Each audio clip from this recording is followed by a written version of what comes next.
నమస్తే, welcome to 99 TV. ఏపీలో ఆ ఎమ్మెల్యేల ఆదాయం రోజుకి 10 లక్షలు. అంటే సగటు కడితే 10 లక్షల నుంచి 25 లక్షల దాకా ఉంది. అచ్చంగా దేని మీద ఉంది? ఓన్లీ శాండ్ మీద. ప్రభుత్వం ఏమో ఇసుక ఉచితంగా తీసుకెళ్లమని చెబుతుంది ప్రజల్ని. బట్ ఆ ఉచితంగా తీసుకెళ్ళటానికి టోల్ గేట్లు ఉంటాయి.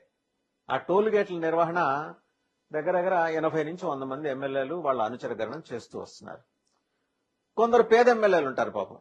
అంటే ఇసుక రీచులు తక్కువ ఉండి ఆ అవుట్పుట్ తక్కువ ఉన్నప్పుడు వాళ్ళ ఆదాయం కేవలం 10 లక్షలే.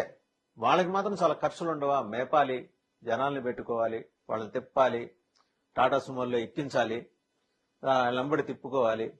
నెలకొచ్చే ఖర్చు ఎంత అవుతుందండి తెలుసా అండి?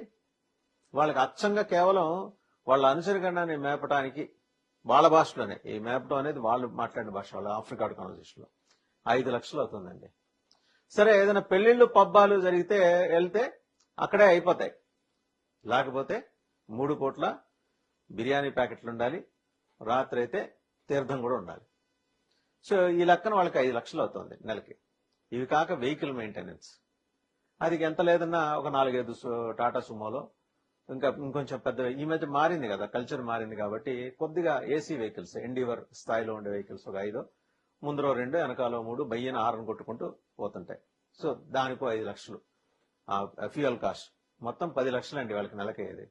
అందుకు రిటర్న్ ఏంటి? ప్రజలు వాళ్ళకి ఎలా ఇస్తున్నారంటే, అంటే ప్రజలే కదా ఇవ్వాల్సింది, ఏ రూపంలో చూసినా ఈ ప్రజల డబ్బులేగా.